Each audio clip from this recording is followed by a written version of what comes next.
On a frozen road in Bright Pine Hollow, a lonely former Navy SEAL was driving home with nothing waiting for him but silence. Then a desperate German shepherd ran into his headlights, barking at every passing car as if begging someone to stop. The SEAL almost kept driving until he saw the dog's eyes. Not hungry, not lost, but terrified for someone else. Through the snow, the dog led him to an elderly woman lying beneath an old maple tree, her body nearly frozen and her hand still holding the leash. When the SEAL saved her life, he thought the miracle had ended, but the dog knew the real danger was still behind them. Soon a hidden family betrayal, a stolen home, and a village's silence would be exposed by one loyal dog who refused to give up. Before we begin, tell us where you're watching from, and if you believe animals can be sent by God, please like this video and subscribe to the channel. Bright Pine Hollow looked almost too beautiful to hold sorrow. The village rested in the far north of America, tucked between pine forests, frozen lake water, and narrow roads that vanished beneath clean white snow. By late afternoon, the storefronts along Main Street glowed with soft yellow light. Smoke rose from cabin chimneys in gentle gray ribbons.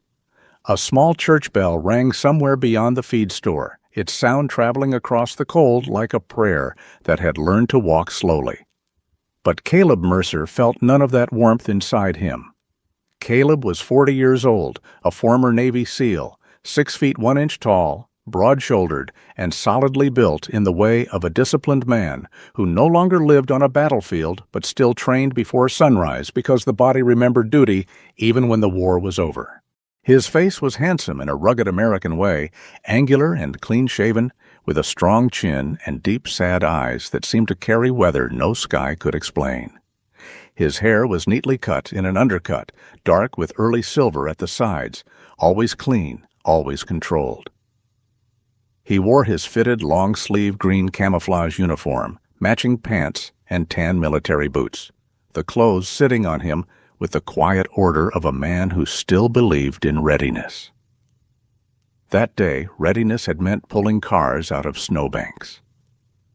A spring storm had swept across the county with the bad manners of winter refusing to leave. Caleb had spent 12 hours helping the local rescue crew free 2 delivery vans, a school bus, and an elderly couple whose sedan had slid halfway into a ditch near the old mill road. He had worked without complaint, spoken little, and taken no credit when people thanked him. That was Caleb's way. He did not know what to do with praise. He preferred tools, ropes, engines, clear problems, and tasks that ended when the danger passed. Grief was not like that. 6 months earlier, Caleb's mother had died in the small wooden house near Bright Pine Lake, the same house Caleb was driving toward now. She had been his last close family. Her name had been Ruth Mercer, and even at 72, she had ruled her kitchen with a wooden spoon and the authority of a general. She used to leave the porch light on whenever Caleb came home late, no matter how old he was, no matter how many countries he had survived. After she passed, the porch light still worked, but it no longer felt like someone was waiting behind it. Caleb tightened his hands on the steering wheel. The truck heater hummed. Snow tapped against the windshield. His shoulders ached. His stomach was empty. In the passenger seat lay a paper bag with a sandwich he had bought 3 hours ago and forgotten to eat. That was another habit grief had given him. He remembered every chore but forgot himself. The road curved through a corridor of pines, their branches bent under snow. Ahead, headlights from passing cars smeared briefly through the white air, then disappeared. Caleb was less than 15 minutes from home when he saw the dog. At first, it was only movement near the right shoulder. A dark shape ran toward the road, stopped, backed away, then ran forward again as another car approached. The driver slowed for half a second, then swerved around the animal and continued. The dog barked after it, not with anger, but with desperate urgency. Another vehicle passed, then another. A blue pickup honked. A silver sedan flashed its brakes but did not stop. Caleb eased off the gas. The dog was a male German Shepherd, about 5 years old, with a yellow and black coat soaked by snow, upright ears, and a strong working dog frame made lean by exhaustion. His eyes, even from a distance, held a deep amber intelligence. He was not wandering aimlessly. He was choosing cars, begging cars, testing the hearts behind windshields. When Caleb's truck drew near, the dog stepped straight into the wash of the headlights. Caleb hit the brakes. The truck slid a few feet before stopping at an angle on the empty road. For a moment, the only sound was wind scraping snow across metal.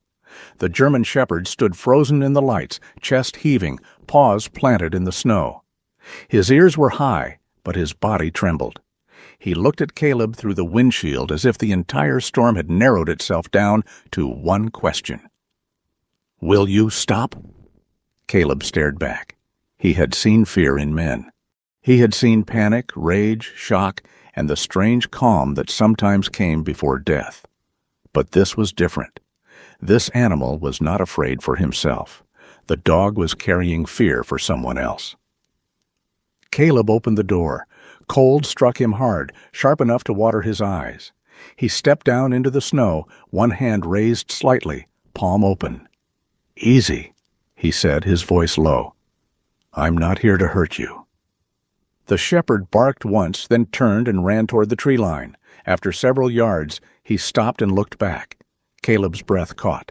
"All right," he whispered. "Show me." The dog moved again, not fast now, but with purpose. Caleb grabbed a flashlight from the truck and followed, boots crunching into snow crust. The road faded behind him.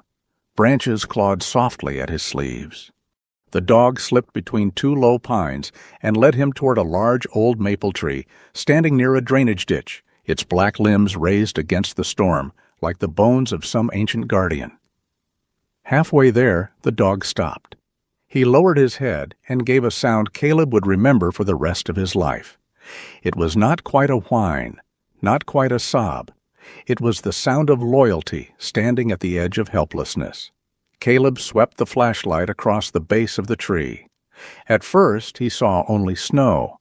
Then he saw a hand. It was pale, thin, and half buried near the exposed roots.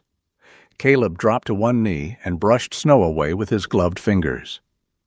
A woman lay curled against the tree, her body small beneath an old green coat. Her white hair had come loose from a low bun and clung to her face in frozen strands. She was elderly, perhaps late 70s, with a delicate, narrow face, soft wrinkles, and skin made waxen by the cold. One hand still held the frayed end of a leash. The dog pressed close to her side. Caleb checked her pulse. Weak, too weak. "Ma'am," he said, "can you hear me?" Her eyelids fluttered. For one brief second, her pale blue eyes opened. They were clouded with cold and exhaustion, but somewhere inside them, a small light remained. Her lips moved. Caleb leaned closer. "Bruno," she breathed. The German Shepherd touched his muzzle to her cheek. Then the woman slipped back into unconsciousness. Caleb's training took over, clean and merciful. He checked her breathing, looked for signs of injury, and stripped off his outer jacket. He wrapped it around her, careful not to move her too roughly, then lifted her into his arms. She weighed far too little, no heavier than a winter coat stuffed with sorrow. "Stay with me," he said, though he did not know whether he was speaking to her, the dog, or himself. The shepherd followed at Caleb's side, limping slightly from exhaustion but refusing to fall behind. When they reached the truck, Caleb laid the woman across the back seat, turned the heat to full, and covered her with the emergency blanket from his rescue kit. The dog jumped in after her, placing himself between the woman's feet and the door like a guard refusing all negotiations with death. Caleb called 911. The dispatcher, a calm woman named Linda Voss, told him the nearest ambulance was delayed by a jackknifed plow truck on County Road 6. Her voice was professional, but Caleb heard the strain under it. Bright Pine Hollow was small enough that bad weather could make every emergency personal. "She may not have that long," Caleb said. Linda paused.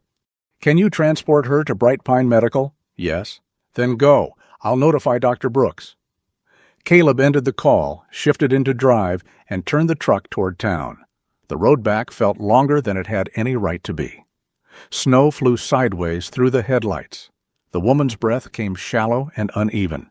The German shepherd kept his muzzle against her wrist, as if counting each fragile pulse. Caleb glanced at the rearview mirror again and again. He had been trained to survive chaos. He had pulled men from water under gunfire. He had held pressure on wounds while helicopters beat the sky into thunder above him. But this felt different. This was not a mission assigned by command. No map, no extraction plan, no call sign. Just a tired man, a dying woman, and a dog who had refused to let the world pass by. Then, about 5 miles from town, the dog suddenly lifted his head. His ears sharpened. A low growl rose in his chest. Caleb looked into the rearview mirror. Behind them, through the twisting veil of snow, headlights appeared. At first, Caleb thought it was another vehicle simply following the road. But the light stayed too steady, too close, even when he slowed at a curve. The German shepherd's growl deepened, not loud, not wild, but certain. Caleb felt the old part of himself wake fully. Someone was behind them. For several seconds he considered pulling over. Then the woman in the back seat shivered so violently that the emergency blanket slipped from her shoulder. The choice vanished. Whoever was behind them could wait. The woman could not. Caleb pressed the gas. The truck roared toward Bright Pine Hollow, tires biting through snow. Behind him, the headlights remained for another half-mile, then turned sharply down a side road and disappeared. The German shepherd watched the darkness where they had gone. Caleb did not understand what had just happened, but he understood enough. This dog had not only been asking for help, he had been running from something. Bright Pine Medical Center stood at the edge of town, a low brick building with warm windows and a blue emergency sign half covered in blowing snow. Caleb pulled up hard near the entrance and jumped out. 2 nurses were already waiting with a stretcher. Dr. Helen Brooks came through the sliding doors behind them. Helen was 52, sturdy and composed, with brown hair streaked with silver and tied low at the back of her neck. Her face was serious in the way of people who had learned not to waste emotion before work was done, but her gray-brown eyes were warm and sharply attentive. She wore a white medical coat over a pale blue sweater, gray pants, white clinic shoes, and a stethoscope around her neck.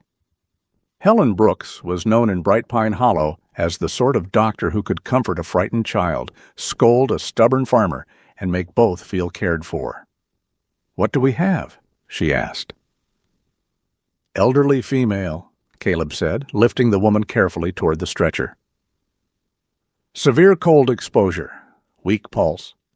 Found outside near the North Road. Possible hypothermia." Helen gave him one quick look, the kind that measured his control, and decided to trust it. "Inside, now!" The nurses rushed the woman through the doors.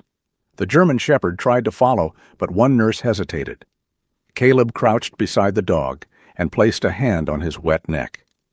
"Bruno," he said softly, using the only name the woman had given him. "You did your job. Let them do theirs." The dog trembled beneath his hand. For a moment, Caleb thought Bruno would fight him. Instead, the shepherd sank down near the entrance, chest heaving, amber eyes locked on the hallway where the woman had vanished. Caleb sat beside him on the cold tile. He should have called someone. He should have eaten. He should have gone home, showered, slept, and returned to the ordinary emptiness of his house. Instead, he stayed. Minutes passed, then more. The storm rattled the glass doors.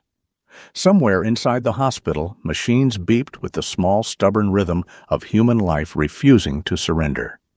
Caleb leaned back against the wall, one hand resting on Bruno's shoulder.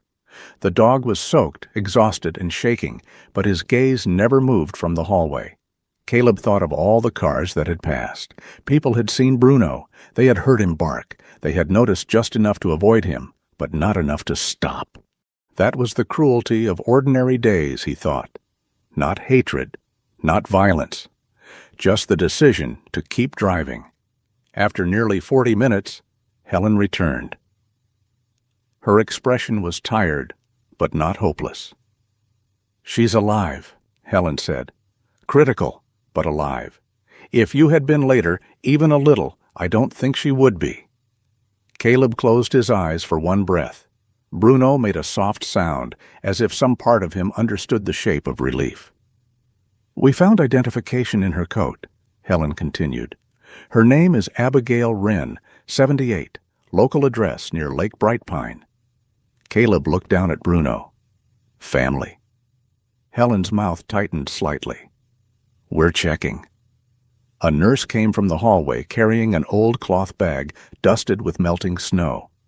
"This was with her," she said. "No wallet inside, but there are papers. We didn't go through everything yet." Before Caleb could answer, Bruno rose. The movement was slow, but the meaning was sharp. He stepped toward the bag, lowered his head, and growled, not at the nurse, at the bag. Everyone went still. Caleb held out his hand. "May I?" The nurse gave him the bag. Bruno placed one paw on Caleb's boot and stared at the cloth as if the truth itself had a scent. Caleb opened the bag carefully. Inside were a pair of wool gloves, a small tin of tea leaves, a folded handkerchief, and an old photograph softened at the edges. He pulled the photograph free. It showed Abigail Wren standing in front of a lakeside house with blue shutters. She looked healthier in the picture, smiling gently beside the same German shepherd, younger then, proud and bright-eyed. The lake behind them shone in summer sunlight. It should have been a peaceful photo, but when Caleb turned it over, he found writing on the back. The words were uneven, pressed hard into the paper by a trembling hand. "If I disappear, please don't let Marissa sell the house." The hospital hallway seemed to grow quieter. Caleb looked at Bruno. The dog looked back at him with those amber eyes, tired and solemn, as if he had carried this message through snow, fear, and the indifference of passing cars. Caleb folded the photograph gently and held it in his palm. He had thought he was saving a stranger from the cold. Now he understood the cold had a name, a house, and someone waiting behind it. The storm had weakened, leaving the village buried beneath a soft white silence. Snow rested on rooftops, pine branches, parked cars, and the narrow streets outside Bright Pine Medical Center. Through the window of room 204, the town looked peaceful enough to forgive anything. But inside the hospital room, peace had not yet found its way to Abigail Wren. She woke slowly. At first, there was only the thin sound of machines, the faint smell of antiseptic, and the pale winter light pressing against her eyelids. Then pain returned in small pieces, her fingers aching, her throat dry, her bones heavy with cold that seemed to have moved inside her and taken a chair beside her heart. Abigail Wren was 78 years old, small and thin, with silver-white hair that had been gently combed back by a nurse and tied into a loose bun. Her face was narrow and lined with age, but the lines were soft, the kind made by years of smiling at children, worrying over soup pots, and reading stories aloud under classroom lights. Her skin looked pale after the night in the snow, almost translucent, and her pale blue eyes opened with the frightened gentleness of someone who expected to be scolded for surviving. She did not ask where she was. She did not ask what had happened. Her first word was barely more than breath. "Bruno?" Caleb Mercer was seated near the window, still wearing his fitted green camouflage uniform and tan boots. He had not slept. His broad shoulders were still squared, but exhaustion had settled under his eyes. In the gray morning light, the silver at his temples showed more clearly, and his clean-shaven, angular face looked carved from restraint. He rose at once. "He's here," Caleb said softly. A nurse opened the door wider. Bruno stood in the hallway. The 5-year-old German shepherd looked better than he had the night before, though only slightly. His yellow and black coat had been dried with towels, but some of the fur still lay uneven from the storm. His amber eyes were tired, intelligent, and fixed on Abigail with a devotion so complete that everyone in the room seemed, for a moment, less important than the space between dog and woman. He entered carefully, not running, not jumping, not making the bed shake. Bruno walked to Abigail's side and placed his muzzle on the edge of her blanket. Then he closed his eyes, as if the whole world had finally stopped falling. Abigail's mouth trembled. "Oh, my boy," she whispered. Her thin hand moved over his head. The motion was weak, but Bruno leaned into it as though that touch were food, shelter, sunlight, and home. Caleb turned toward the window. He had seen reunions before. Men returning from missions, fathers lifting children, soldiers standing too still while mothers cried into their uniforms. But this was smaller, quieter, and somehow more sacred. An old woman touching the dog who had refused to let her vanish. Dr. Helen Brooks came in a few minutes later, holding a chart against her chest. Helen was 52, sturdy, practical, and warm-eyed, with brown hair streaked with silver and tied low behind her neck. Her white medical coat hung over a pale blue sweater, and a stethoscope rested around her collar like a quiet badge of trust. She was not dramatic by nature. People in Bright Pine Hollow liked her because she told the truth plainly, without making truth colder than necessary. "Mrs. Wren," Helen said, "you gave us a scare." Abigail tried to sit straighter, but Helen placed a gentle hand near her shoulder. "No heroics yet. Let the living do some resting." A faint smile touched Abigail's mouth. "I was never very good at resting. I suspected as much." Helen checked her pulse, temperature, breathing, and the IV line. She asked simple questions. Abigail answered them clearly. Her name, her age, the town, the month, the president, the fact that Bruno hated carrots unless they were hidden in stew. Helen's face softened at that last answer. After the examination, she asked Caleb to step into the hallway. Bruno lifted his head at once. "I'll be right there," Caleb told him. The dog watched him leave, then settled back beside Abigail, though his ears stayed alert. In the hallway, Helen lowered her voice. "She's stable for now, still weak, still at risk, but she's responding." Her expression changed, not into alarm exactly, but into something more careful. "Caleb, the cold was not the only problem." He said nothing. Helen continued. "She's undernourished, dehydrated, not severely enough to make wild accusations from one examination, but enough to concern me. There are older bruises.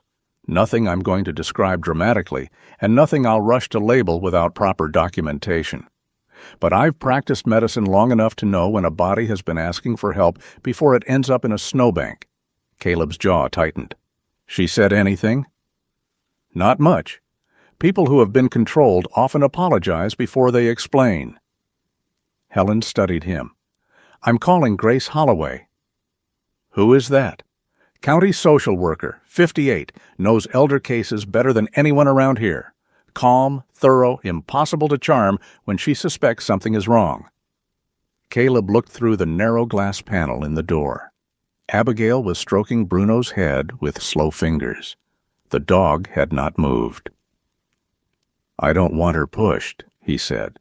"She won't be," Helen replied, "but she needs more than rescue. Rescue is the door opening. What happens after decides whether a person is truly safe." Those words stayed with Caleb. Near noon, Grace Holloway arrived with a leather folder under one arm and snow melting on the shoulders of her navy parka. Grace was a 58-year-old woman of medium height, with short gray hair cut neatly at her jaw and a round, kind face that could become very serious without warning. Her eyes were sharp, not unkind, but trained by years of listening to people who were afraid to tell the whole truth. She wore a gray turtleneck, dark trousers, black winter boots, and carried herself like someone who had knocked on many doors where silence sat heavy behind the curtains. She introduced herself to Caleb first, then asked to speak with Abigail alone. Caleb stepped back. Bruno did not. Grace looked at the dog, then at Abigail. "Is he all right staying?" Grace asked. Abigail's hand tightened in Bruno's fur. "Please." Then he stays. That was the first thing Caleb liked about Grace Holloway. The conversation lasted nearly half an hour. Caleb waited in the hall, arms folded, staring at a bulletin board full of flu shot notices and volunteer flyers. He did not like waiting. Waiting gave a memory room to breathe. He thought of his mother in this same hospital 6 months earlier. Ruth Mercer had been small by the end, but her will had remained large enough to boss nurses, pastors, and death itself. On her last clear day, she had looked at Caleb and told him not to turn her house into a museum. "Live in it," she had said. "Don't just guard it." He had failed at that. The door opened. Grace stepped out. Her expression gave nothing away. "She knows who she is," Grace said. "She understands where she is. She understands that she was found outside and that returning to her previous residence frightens her. I'm going to document that." Caleb nodded. Grace looked at him closely. "Dr. Brooks says you found her." "Bruno found me," Caleb said. For the first time, Grace almost smiled. Animals do have a habit of filing reports humans ignore. Then the smile faded. "Mrs. Wren is willing to talk more, but slowly. No pressure, no interrogation. If she gives you pieces, don't demand the whole house at once." Caleb understood houses. Some burned. Some rotted from one hidden beam. Some looked perfect from the road and were collapsing inside. "I won't push," he said. When he returned to the room, Abigail was looking out the window. "There used to be a maple tree outside my classroom," she said suddenly. "Children always thought it was magic because it turned red before the others." Caleb sat down. "You were a teacher?" "For 39 years. Her voice was thin but steadier now. "Second grade, mostly. Old enough to read. Young enough to believe a sticker could heal tragedy." Caleb's mouth moved in the shadow of a smile. Abigail looked at him then. "You were the man in the road." "Yes, ma'am." "You stopped." "Yes." "Others didn't." There was no accusation in her voice. That made it worse. Caleb rested his elbows on his knees. Bruno made a strong argument. At the sound of his name, Bruno lifted his head and gave one soft breath through his nose, as if modesty bored him. Abigail stroked his ear. "He always knew when I was afraid." The room grew quieter. Caleb waited. Abigail's fingers trembled. "My son Owen drives long routes, weeks gone sometimes. Alaska, North Dakota, Canada border. He calls when he can." She swallowed. "His wife, Marissa, said she was helping me. At first, maybe she was. After my husband died, I forgot bills. I misplaced medicine. I burned soup twice." Abigail tried to laugh, but it broke into a breath. "Marissa said I needed structure." Caleb said nothing. "Structure became rules. Rules became locks. She kept my bank card because she said I was vulnerable to scams. She handled my mail. She answered my phone if Owen called. Sometimes she would stand right beside me while I spoke to him, smiling." Abigail closed her eyes. It is strange how small a person can make herself when she does not want to cause trouble. Bruno's ears flattened.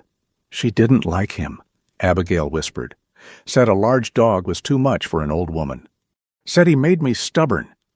Caleb looked at Bruno's yellow and black coat, at the solemn amber eyes and the body that had stood between an old woman and a winter road. "What happened the night you left?" he asked gently. Abigail's gaze stayed on the window. Bruno was put outside again. Not long enough to freeze, she would say, just long enough to learn. He kept scratching the door. I heard him, and something in me. She pressed a hand to her chest. Something in me finally stood up. Her voice dropped. I put on my coat. I took my cloth bag. I thought I could reach the church. Pastor Reed would be there in the morning. I thought if I could sit on the back step under the awning just until daylight. She looked down at her hands. I did not make it. Caleb felt a slow anger gather in him, not wild, not loud, the kind of anger that did not burn. It froze into shape. Then Bruno rose, not suddenly, not with a bark. He lifted his head and turned toward the hospital room door. A moment later, footsteps passed in the hallway. Ordinary footsteps. A nurse, perhaps, a visitor, someone pushing a cart, but Bruno's body changed completely. His spine stiffened, his ears came forward. A low sound gathered in his chest, so quiet it seemed less like a growl than a warning whispered from an old well. Abigail went pale. Caleb stood. The footsteps paused outside the door. No one entered. For 3 seconds, the room held its breath. Then the footsteps continued down the hall and faded. Bruno remained standing, eyes fixed on the door. Caleb looked at Abigail. Her hand had closed around the blanket so tightly, her knuckles had whitened. "Did you recognize the footsteps?" he asked. Abigail did not answer at once. Then she whispered, "No." But her face told him something her voice could not yet carry. Grace returned later with forms and a careful plan. Abigail would remain under observation until the afternoon. If her condition stayed stable, she could be discharged into temporary safe housing, but only with documentation that she chose it herself and understood the arrangement.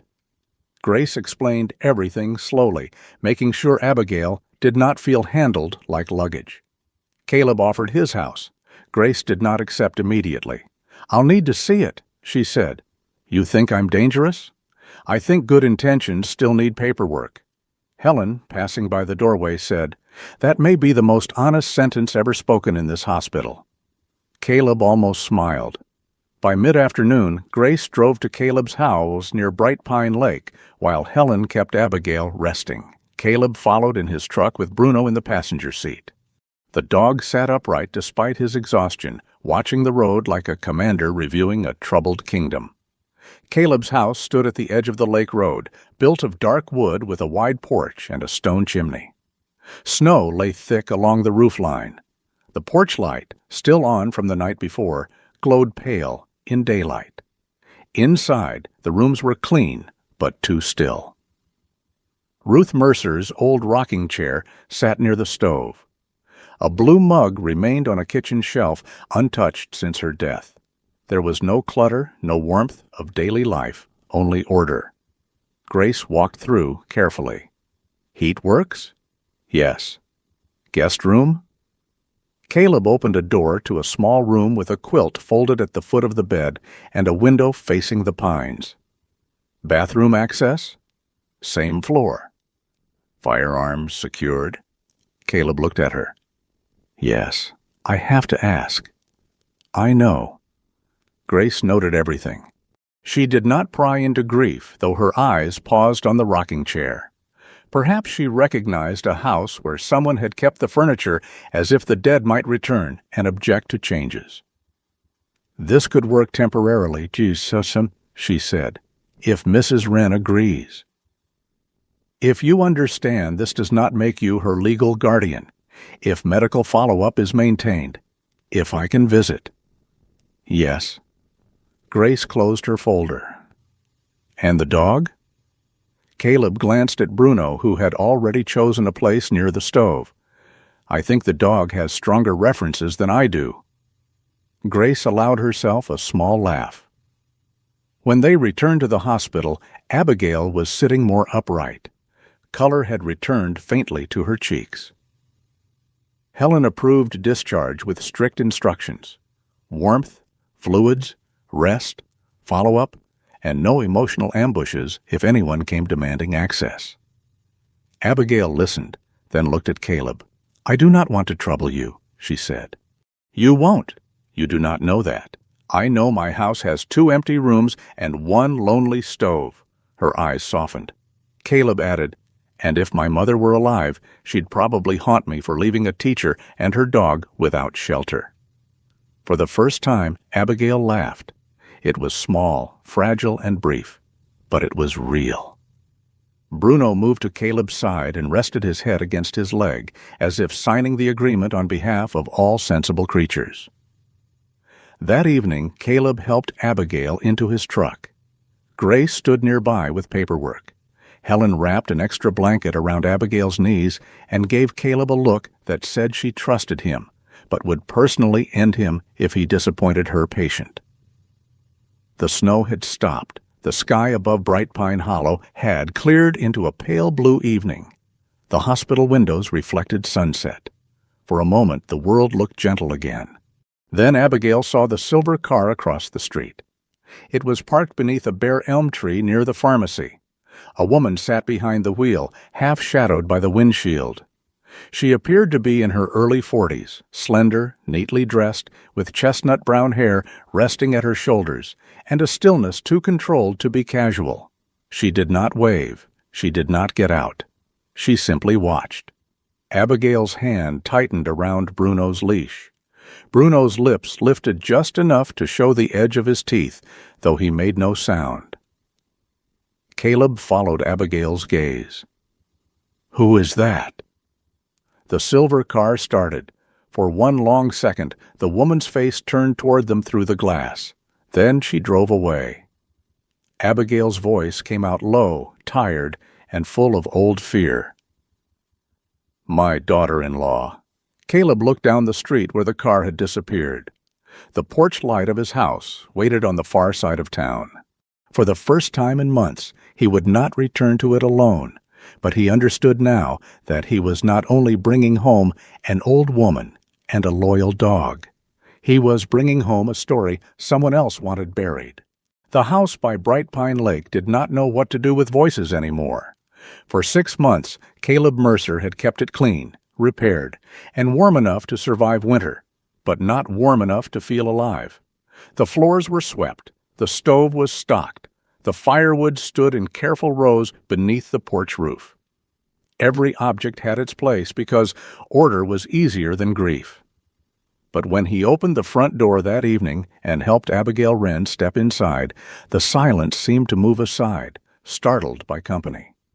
The house was made of dark pine logs, with a wide front porch facing the frozen road and a narrow back window overlooking Bright Pine Lake.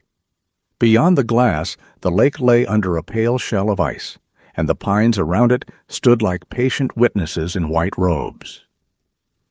Inside, the place smelled faintly of old cedar, coffee grounds, wood smoke, and the lavender soap Caleb's mother had once kept near the sink.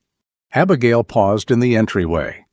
She was still weak, wrapped in a gray blanket Dr. Helen had insisted she take, her silver-white hair tied in a low bun, her pale blue eyes moving carefully around the room.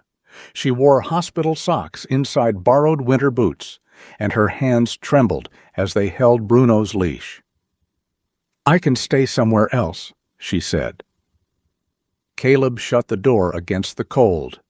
He stood tall in his fitted green camouflage uniform and tan boots, his broad shoulders filling the small entryway. His angular, clean-shaven face remained controlled, but his deep eyes softened in a way he did not seem to notice. "No, ma'am," he said. "You're staying here." Abigail's mouth tightened with old habit. "I do not like being a burden." "You're not heavy enough to be a burden." That surprised a small laugh out of her. Bruno entered last. The 5-year-old German shepherd, yellow and black, still tired from the storm and hospital night, walked slowly across the threshold. His ears turned forward. His amber eyes scanned the room with grave attention, as if he had been appointed inspector of this new kingdom and found the heating acceptable but the emotional stability questionable. He sniffed the entry rug, the stove, the leg of Ruth Mercer's old rocking chair, and finally Caleb's boots. Then he circled once near the hearth and sat down with a long sigh. Abigail looked at him. "He approves." "He outranks both of us," Caleb said. For the first time since the road, Abigail smiled without fear. The first night passed gently but awkwardly. Caleb gave Abigail the guest room at the end of the hall, a small room with a quilt folded at the foot of the bed and a window facing the pines. He had changed the sheets twice, though they had already been clean. He placed water on the bedside table, set a lamp within reach, and wrote Dr. Helen's medication schedule on a note card in block letters. Abigail watched all this with the uneasy politeness of someone who had been made to feel guilty for needing anything.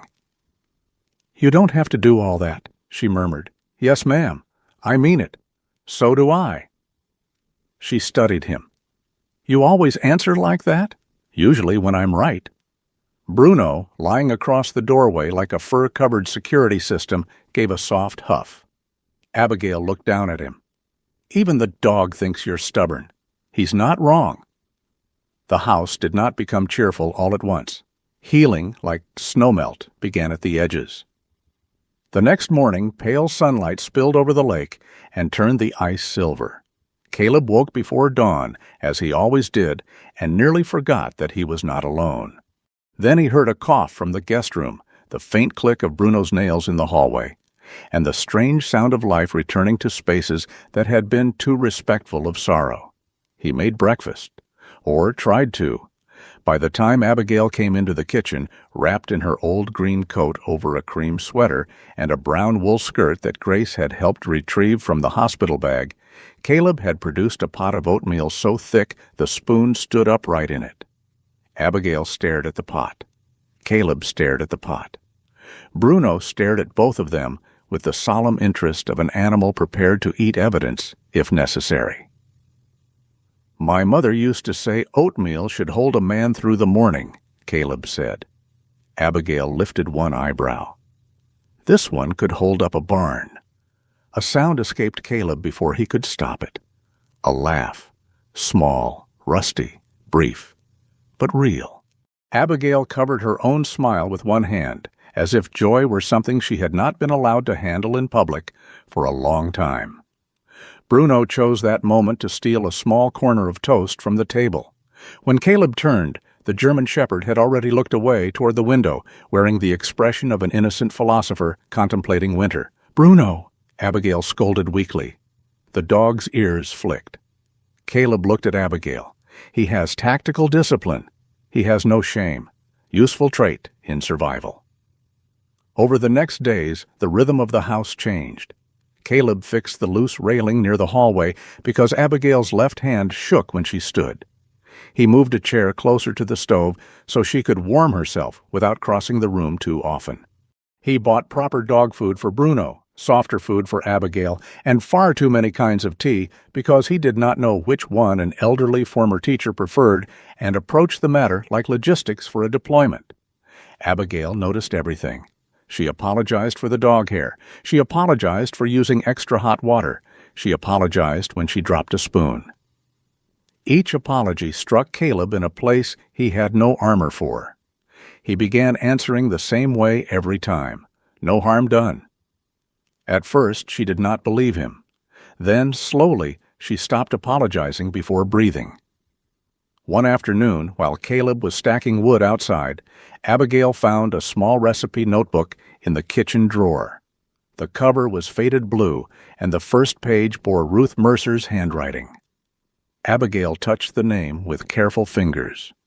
"She had beautiful penmanship," Abigail said when Caleb came in. Caleb froze near the door, snow dusting his shoulders. "Yes." "Was she a good cook?" "She believed so." Abigail's eyes warmed. "That is not an answer." "She was a powerful cook." "That is also not an answer." He looked toward the stove. "She made apple cake when the weather turned mean." Abigail turned a page. "Then perhaps the weather has been mean long enough." She baked slowly, sitting between steps, Bruno watching from the rug and Caleb pretending not to watch from the doorway. The house filled with cinnamon, apples, butter, and something Caleb had not smelled since before the funeral. Expectation. When the cake came out uneven but golden, Abigail looked worried. It may not be right. Caleb took one bite. The kitchen blurred for half a second. He saw his mother at the counter, one hip against the cabinet, telling him he was too skinny at 39, which had been false, and that one day he would understand a house needed more than a roof, which had been painfully true. Abigail saw his face and went still. "I'm sorry." Caleb swallowed. "Don't be. It made you sad. It made the house remember something good." That evening, after the dishes were done, Abigail sat near the window with Bruno's head in her lap. The dog had begun to regain his strength, though he still slept deeply and woke at sudden sounds. He trusted Caleb enough to close his eyes in the same room, but not enough to stop counting exits. Abigail looked at her hands. "I need to earn something," she said. Caleb glanced up from sharpening a small axe by the stove. "You need to rest." "I have rested in fear for too long." He set the axe aside. Abigail continued, voice quiet but firm. "When I taught school, I made tea for parents who cried in my classroom because their children struggled to read. I made cocoa for little boys who forgot mittens and little girls who pretended not to be hungry. Tea is not much, but sometimes a warm cup gives a person time to say what hurts." Caleb listened. "I have a little cash," she said, "hidden before things became difficult. Not much. Enough for a table, a kettle, maybe paper cups." "You want to open a shop?" "No." She smiled faintly. "A shop sounds too grand. I want a reason to stand behind something that belongs to me." Bruno lifted his head. Then he rose, walked to the hallway, and nudged open the door of Ruth Mercer's old sewing room. Caleb frowned. The room had remained mostly untouched since his mother died. Fabric boxes stood along one wall. A wooden chair sat beneath the window. On the table lay a red ball of yarn Ruth had never finished using. Bruno went straight to it. He did not chew it. He did not paw at it. He lowered his nose to the yarn, then looked back at Abigail. The old woman's eyes filled. "My mother used to knit red scarves for the church fair," Caleb said slowly. Abigail reached for the yarn with trembling fingers. "Red is a brave color." Bruno sat very still, as if waiting for an old promise to be picked up by new hands. That was the re-hook of the house. Not danger, not threat, but a strange little mercy. A dog who had crossed a snow road to save one life now stood beside a forgotten ball of yarn, offering Abigail a color Caleb's mother had left behind. It felt to Caleb like the dead and the living had met quietly in a small room and agreed the house was not finished. 2 days later, Pastor Samuel Reed came to visit. Samuel was 64, a slightly round man with short silver hair, kind blue-gray eyes, and laugh lines deep enough to suggest he had spent a lifetime choosing gentleness on purpose. He wore a long, dark brown wool coat, a black clerical shirt, black trousers, polished shoe, and a green scarf that looked hand-knitted and slightly uneven.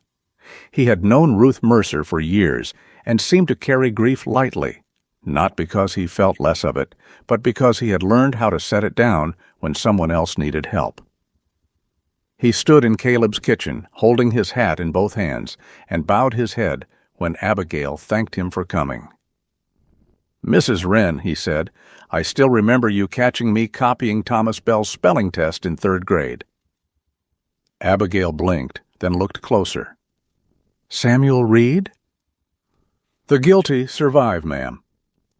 Her face changed. For one moment, she was not a frightened old woman in a borrowed house. She was a teacher recognizing a boy who had once needed correction and perhaps a little mercy. "You wrote elephant with 2 F's, she said. Samuel sighed. "A theological error I carry to this day." Caleb looked between them. "You two know each other?" "Half this town knows Mrs. Wren," Samuel said. "Some of us became useful despite her warnings." He listened to Abigail's idea for tea. He did not call it small. He did not ask whether she was strong enough. He simply nodded. "The church has a covered side porch," he said. "It faces the school road. Children pass by after class. Older folks pass by after the post office. There's an old counter in the basement from the harvest fair. Needs sanding. Maybe paint." Caleb said, "I can fix it." Samuel smiled. "I had a feeling you might say that." By the end of the week, the lantern cup existed in pieces before it existed in truth.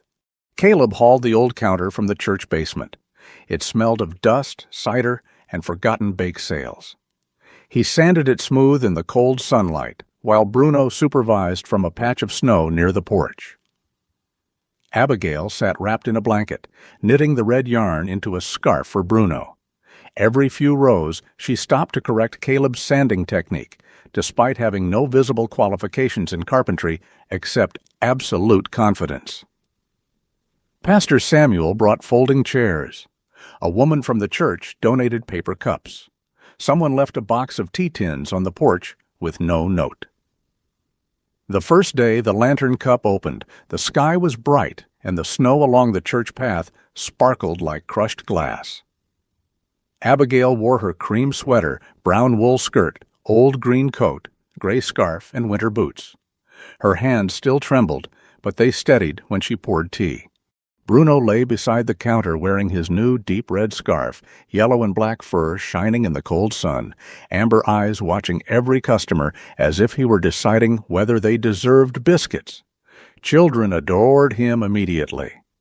One little boy asked if Bruno was a wolf. "No," Abigail said, "he is a gentleman." Bruno sneezed into the snow. Caleb stood behind the counter, arms folded, trying to look unnecessary and failing. When a cup tower began to lean, he caught it. When a kettle sputtered, he handled it. When Abigail grew tired, he quietly moved a chair closer. He did not hover, but he remained near enough that everyone understood the old woman was no longer alone. For a few hours, the world was kind. Old neighbors came. Some recognized Abigail from school. They spoke of spelling bees, winter pageants, lunch boxes, and children now grown with children of their own. Abigail remembered names with astonishing precision. She remembered who had been afraid of reading aloud, who had loved frogs, who had once hidden a peanut butter sandwich in a piano bench. By afternoon, her cheeks held color. Caleb watched her laugh with two elderly women near the church steps and felt something loosen inside his chest. His mother had told him not to turn the house into a museum.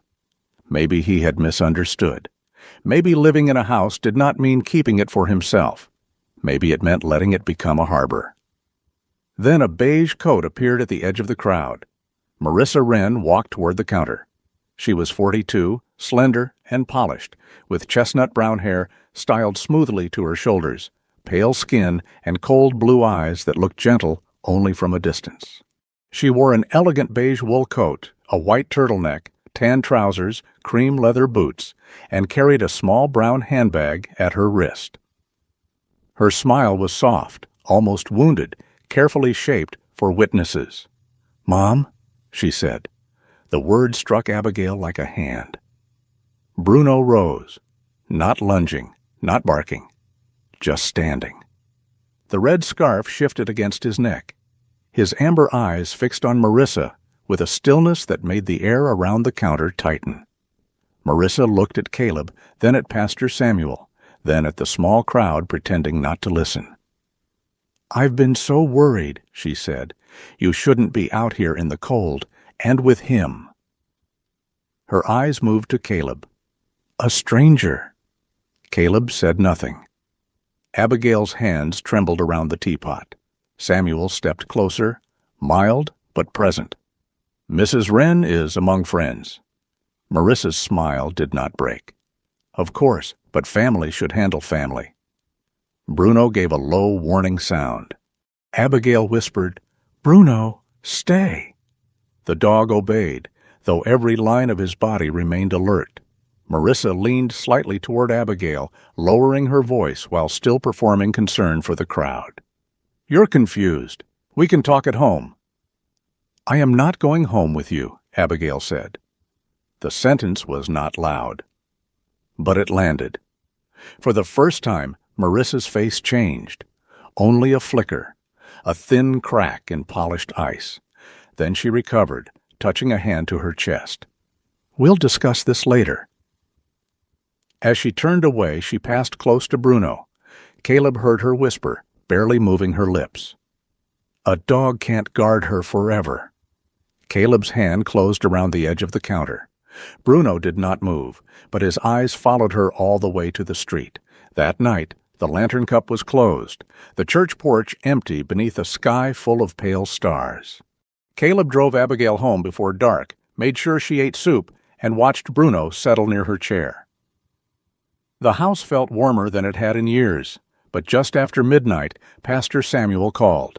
His voice was calm but heavy. "Caleb," he said, "you should come to the church." Caleb arrived 10 minutes later. Snow drifted gently through the broken front panel of the little tea counter. One pane of the side porch window had been shattered. Glass glittered across the wooden floor like frozen rain. The red scarf Abigail had knitted for Bruno was gone from the hook where she had hung it to dry after snow melted on it. In its place, tucked beneath a chipped teacup, lay a folded note. Caleb opened it. The handwriting was neat. Family matters should stay inside the family. Pastor Samuel stood beside him in the cold, his kind face dim beneath the porch light. Caleb did not speak. He folded the note once and placed it carefully in his pocket. The house by the lake had found its light again, and someone had already thrown a stone at it. By morning, the broken glass at the lantern cup had been swept into a coffee tin. Caleb Mercer did it before sunrise, while the village of Bright Pine Hollow still slept beneath a blue-gray sky. He stood on the church porch in his fitted green camouflage uniform, tan boots planted in the snow, his clean-shaven face hard with discipline. Every shard clicked softly against the tin, small and bright as frozen teeth. Pastor Samuel Reed stood beside him, holding a broom and saying very little. Samuel was usually a man of gentle humor, a round-shouldered pastor with silver hair, kind blue-gray eyes, and the habit of making grief feel less lonely by standing near it. But that morning even he looked older. His dark brown wool coat was buttoned wrong at the top, and his green scarf hung unevenly around his neck. "I should have checked the porch after evening prayers," Samuel said. Caleb dropped another piece of glass into the tin. "You didn't break it." "No, but sometimes the world breaks things while decent people are busy being decent somewhere else." Caleb looked at him. Samuel gave a tired smile. "That may not be theology, but it is painfully accurate." Deputy Nora Caldwell arrived a few minutes later. Nora was 36, tall and fit, with dark brown hair tied in a low ponytail beneath her winter sheriff's cap. She wore a tan winter deputy uniform under a heavy brown department jacket, black boots, and a duty belt that looked practical rather than theatrical. Her face was sharp, with steady brown eyes that missed little and promised less. Nora was not unkind, but she treated feelings like weather. Important, real, and not enough to build a case on. She photographed the broken window, the damaged counter, the footprints half softened by overnight snow, and the folded note Caleb had saved. "Anyone see anything?" she asked. Samuel shook his head. "Not yet." Caleb said, "Marissa was here yesterday." "I know." Nora looked at him. "And unless she signed the note with a flourish and left a business card, that is not proof." Caleb's jaw tightened. Nora did not soften the truth. "Mr. Mercer, I believe something is wrong. I am not dismissing you, but a dog's instincts, an old woman's fear, and a threat that could have been written by anyone will not hold if this becomes a legal fight. It is already a fight." "Yes," Nora said, "which is why you need to stop thinking like a man who can end one with force." The words struck close. Caleb looked at the snowy churchyard. For a moment he saw not the porch, not the counter, not the tea tins Abigail had arranged so carefully, but another place years ago where speed had saved lives. Kick the door, clear the room, remove the threat. His body still understood that language, but this enemy wore perfume and smiles. This enemy worked through whispers, paperwork, and the laziness of people who preferred comfort over courage. "What do we need?" he asked. Nora's expression changed by a degree. Respect, perhaps. Records, medical notes, financial irregularities if there are any, witness statements, patterns, people willing to say what they saw before the whole town decides it was none of their business. That afternoon, while Caleb repaired the window with a temporary sheet of clear plastic, Marissa began her own work. She moved through Bright Pine Hollow like a woman carrying a candle no one noticed was burning the curtains. At the church office, she dabbed at her eyes and told two elderly volunteers that Abigail was confused. At the grocery store, she said Caleb was a lonely veteran who had attached himself to her mother-in-law after losing his own mother. At the county clerk's hallway, she lowered her voice and wondered aloud whether an old woman should be encouraged to run a public tea stand in winter. She did not shout. She did not accuse with anger. Marissa Wren's danger lived in softness. She was 42, slender and polished, with chestnut brown hair resting in smooth waves at her shoulders, pale skin and blue eyes that looked gentle until one watched them too long. In her beige wool coat, white turtleneck, tan trousers, cream boots, and small brown handbag, she looked like a woman who sent thank-you cards and remembered birthdays. Even her sadness seemed arranged attractively. By evening, people were whispering. Some said Caleb meant well but might be unstable. Some said Abigail had always been strong-willed and perhaps now too old to know what was best. Some said family matters were complicated. That phrase moved around town like fog. Family matters. Complicated. Private. Caleb heard it at the gas station. Two men stopped talking when he walked in. The cashier would not meet his eyes. Outside, Bruno waited in the truck, the 5-year-old German Shepherd sitting upright in the passenger seat. His yellow and black coat had regained a little shine, and Abigail's deep red scarf sat around his neck again, newly knitted after the first one vanished. His amber eyes followed every passer-by with quiet judgment.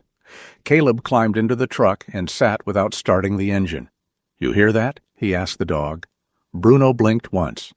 "They're scared of trouble." Bruno looked through the windshield at the bright grocery windows where people moved safely beneath fluorescent light. Caleb rested both hands on the steering wheel. Can't blame them. But he did blame them a little, not with hatred, with disappointment. That was the terrible thing about ordinary cowardice. It was not monstrous enough to condemn cleanly. It wore winter coats, bought milk, nodded in church, and told itself silence was kindness. Over the next 2 days, Grace Holloway and Dr. Helen Brooks began building what Nora had asked for. Grace visited Caleb's house with a brown leather folder and a recorder Abigail agreed to use. Grace sat with Abigail at the kitchen table, her short gray hair tucked behind one ear, her round face calm, her sharp eyes patient. She did not ask, "What did Marissa do to you?" She asked gentler things. "Who held your bank card? Who scheduled your appointments? Could you call your son when you wished? Did anyone tell you that you were not allowed to leave the house?" Abigail answered slowly. Sometimes she stopped and looked down at her hands. Sometimes Bruno rose from beside the stove and placed his head on her knee. When that happened, she continued. Dr. Helen documented Abigail's condition professionally.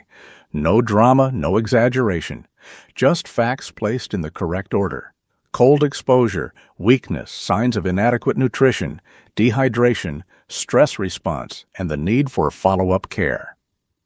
Helen also checked Bruno, noting that although the dog was improving, he had signs of recent exposure and anxiety around sudden movements. Caleb watched the women work and realized this was also a kind of rescue. No rope, no rifle, no an engine roaring through snow.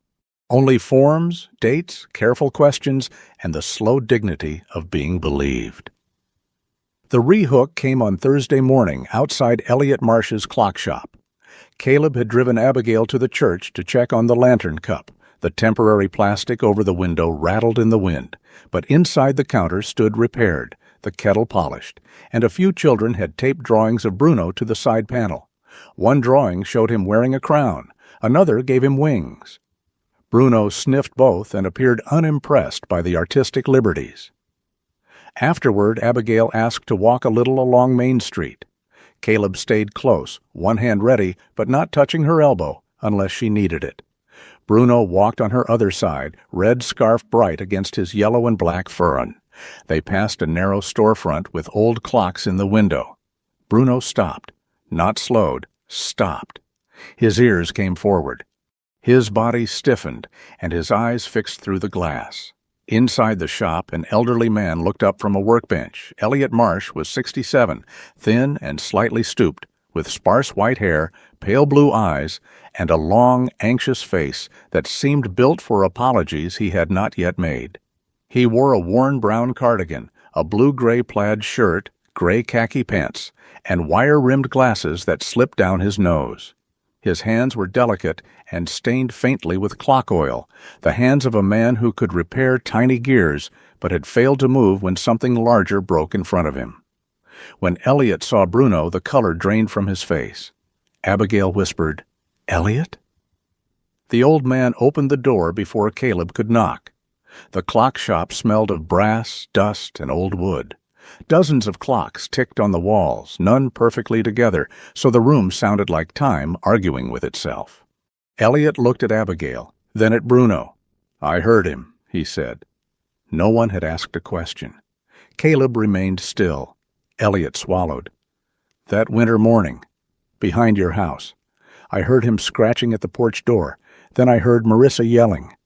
His voice grew smaller. "I turned up the radio." Abigail's lips parted, but no words came. "I saw her pull him once," Elliot continued, eyes wet now. "By the leash, too hard. He didn't snap, didn't even growl, just tried to get back to you." He looked at Bruno. "I told myself it was family business." The clocks ticked. Bruno stepped forward and pressed his nose once against Elliot's trembling hand. The old man broke, not loudly, not theatrically. He simply bowed his head, and shame folded him like wet paper. "I was your student," he said to Abigail. "You stayed after school 3 months teaching me to read because I mixed up letters. My father said I was lazy.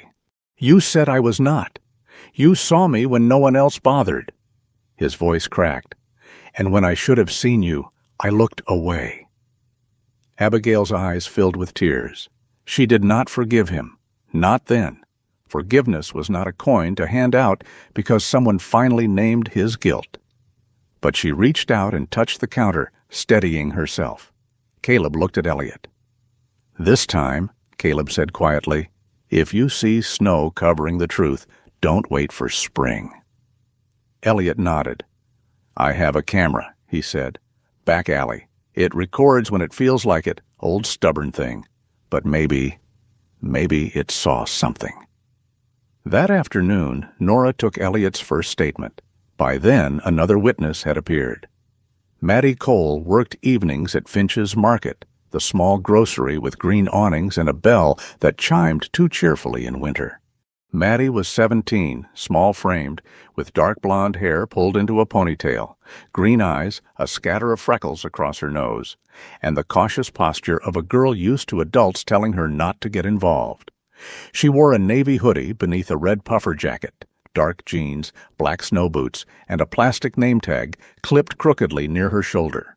She approached Nora near the market's loading door, twisting her sleeves. "I don't want trouble," Mattie said. Nora's voice softened.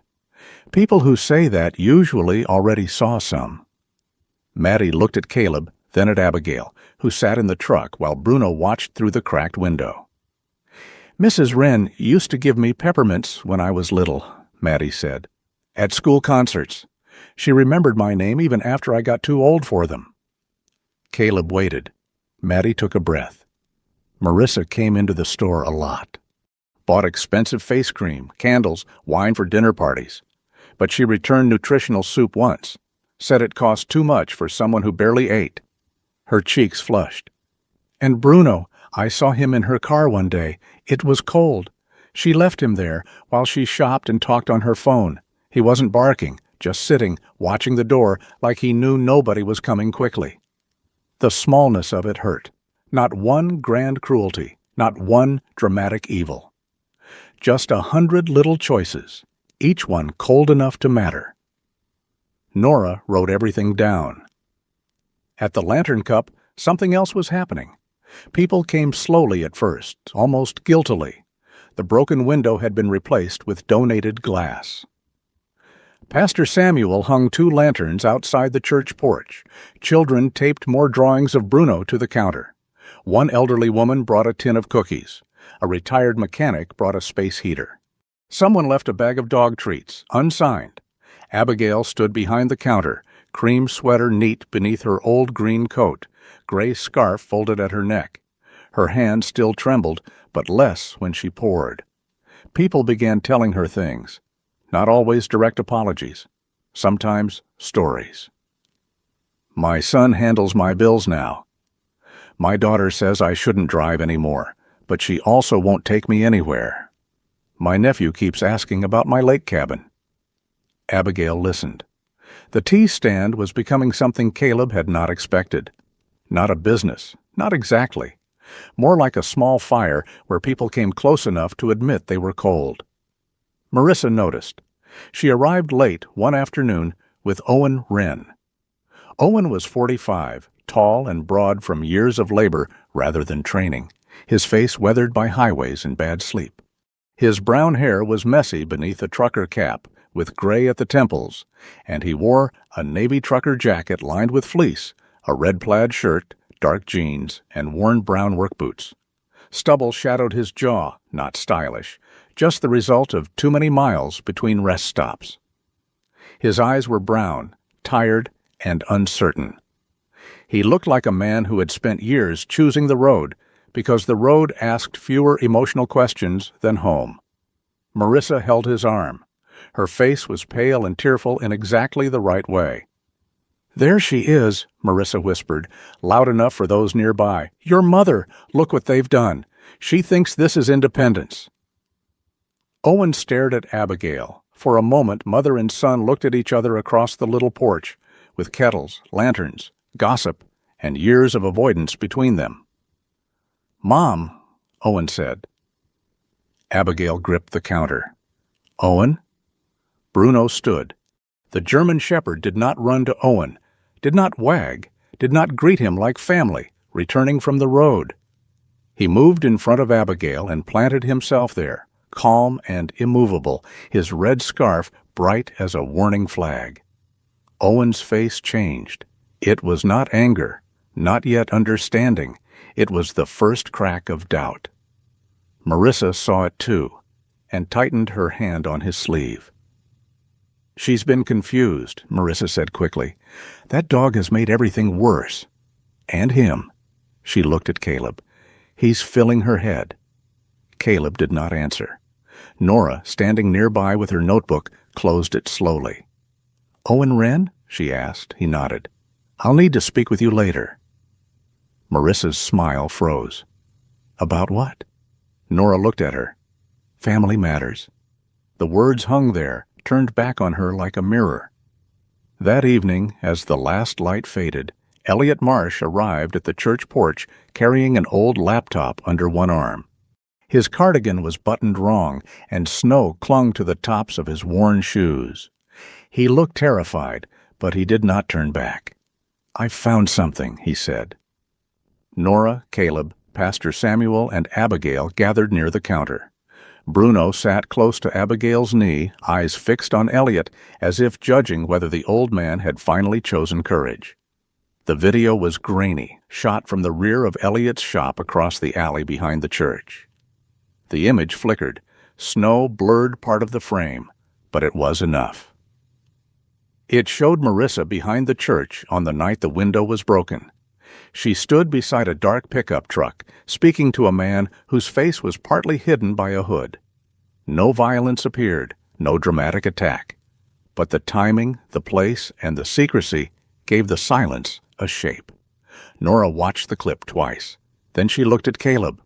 "Now," she said, "we are not just dealing with feelings." Abigail closed her eyes.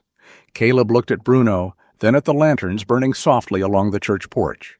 For the first time, the truth had stepped out of the snow and left footprints. The morning after Elliot Marsh brought the camera footage, Caleb Mercer did not go looking for a fight. That alone felt like a kind of war. He stood in his kitchen before sunrise, broad shoulders squared beneath his fitted green camouflage shirt, hands wrapped around a mug of coffee, gone lukewarm. Outside, the pines behind the house stood black against the pale snow. The lake beyond them was still frozen, its surface dim beneath a low gray sky. The world looked quiet, but Caleb had lived long enough to know quiet did not always mean peace. Sometimes quiet meant someone was hiding the next move. At the kitchen table, Abigail Wren sat wrapped in her gray shawl over her cream sweater and old green coat. Her silver-white hair was pinned low at the back of her neck, and her pale blue eyes held the tired shine of a woman who had spent many years swallowing fear and was now learning that fear could be spoken aloud without killing her. Grace Holloway sat beside her with a folder open. The 58-year-old county social worker wore her navy parka over a gray turtleneck, her short gray hair tucked behind one ear. Her round face looked gentle, but her eyes were sharp and steady. Grace had the rare gift of making paperwork feel less like bureaucracy and more like a shield.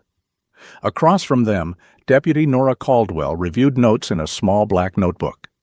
Nora's tan winter uniform was neat beneath her heavy brown department jacket, and her dark hair was tied low under her sheriff's cap. She carried herself with calm authority, the kind that did not need to become loud to be obeyed. Doctor.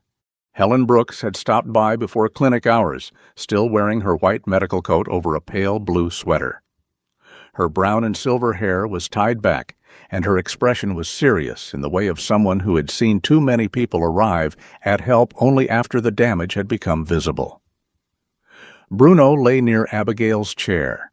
The 5-year-old German shepherd's yellow and black coat had regained some strength, and Abigail's deep red scarf rested around his neck. He looked healthier than the creature Caleb had first seen in the storm, but his amber eyes still carried a watchfulness that sleep had not yet cured. Grace slid a sheet of paper toward Abigail. "We are going slowly," she said. "Only what you remember clearly. Only what you are comfortable putting into the record." Abigail nodded. Caleb did not interrupt. That was hard for him, harder than kicking in a door would have been. He had been trained to move toward danger, not sit beside it while others asked questions. But Nora had been right. This fight would not be won by force. It would be won by dates, documents, witnesses, and the courage of an old woman whose voice had been treated like an inconvenience. Grace asked about bank cards. Abigail answered. Grace asked about mail. Abigail answered. Helen asked about meals, medication, and missed appointments. Abigail's fingers trembled, but she answered again. Each answer landed gently and terribly. Marissa had not taken everything at once. She had taken little pieces, each theft disguised as care. First the checkbook, because Abigail was forgetful. Then the mail, because scams targeted seniors. Then the phone, because too many calls stressed her out. Then the car keys, because icy roads were dangerous. Each reason had sounded almost loving if one did not look at the cage being built.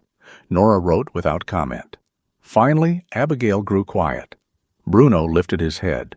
The old woman looked toward the back window, where the pines leaned close to the fence. Something in her expression changed. Not fear exactly, recognition moving through fog. "There was a box," she whispered. Caleb turned. Abigail frowned, as if the memory hurt to touch. "Not at my house. Here." Grace looked up. "Here?" "When Caleb and you brought me by my old place for clothes, I had something in my coat pocket. I remember now. I was afraid Marissa might search my bag." Abigail's voice thinned. "I hid it when we came back. I thought I would remember."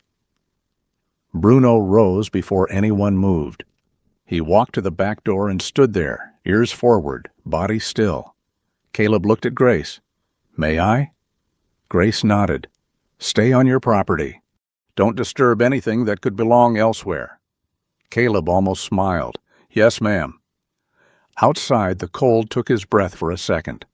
Bruno stepped into the snow and moved with purpose toward the old pine near the back fence.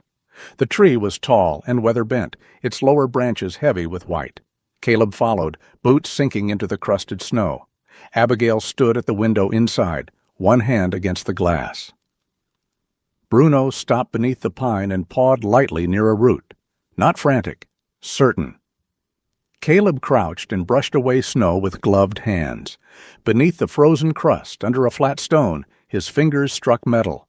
He pulled out a small tin box, rusted at the corners and wrapped in a faded dish towel. By the time he brought it inside, Abigail was crying silently. "I thought I had lost the last proof of myself," she said. No one spoke for a moment. Caleb set the box on the table. Grace opened it carefully, photographing the contents before touching anything.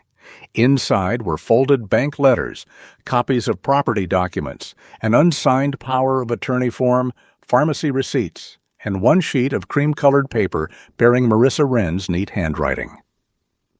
Nora read that letter first. Her face did not change much, but Caleb saw the slight tightening around her eyes. "What is it?" he asked. Nora placed the paper on the table where the others could see. A letter to a real estate contact. Grace leaned closer. The words did not admit a crime. That made them uglier. Marissa wrote of anticipated legal authority, transitioning Mrs. Wren into appropriate care, and ensuring the lake parcel remains available before the spring development window closes. There was a reference to family delays and the need to avoid outside influence. Caleb's hands closed slowly. "The lake parcel," Abigail said. Grace looked at her. "Your home?" "My husband bought that land 40 years ago. Not much then, just trees and mud and a view of the water." Abigail stared at the letter. "He said one day people would pay too much for quiet." Nora tapped the paper once. "Someone may be trying." The rehook came not from a threat, but from a number. Tucked behind the unsigned power of attorney was a thin envelope from Bright Pine County Planning Office. Nora opened it with gloved care. Inside was a public notice Abigail said she had never seen. It described a proposed access study for a winter resort route near Lake Bright Pine. The notice was months old, and Abigail's address had been marked as notified. Grace checked the bank letters. Several had been addressed to Abigail, but never opened. Helen exhaled. Nora looked at Caleb, then at Abigail.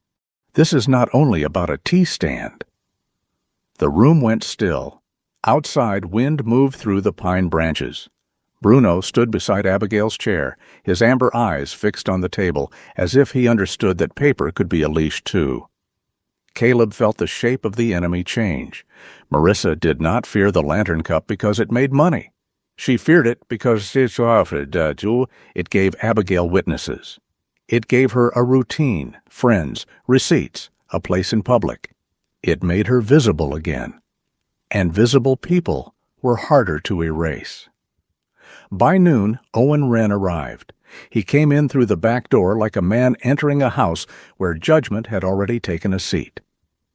Owen was 45, tall and broad from years of labor, wearing his navy fleece-lined trucker jacket, red plaid shirt, dark jeans, and worn brown work boots.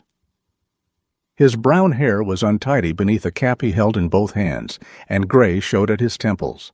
Stubble shadowed his jaw. His face had the sunken look of a long-haul driver who had slept in too many parking lots and avoided too many phone calls.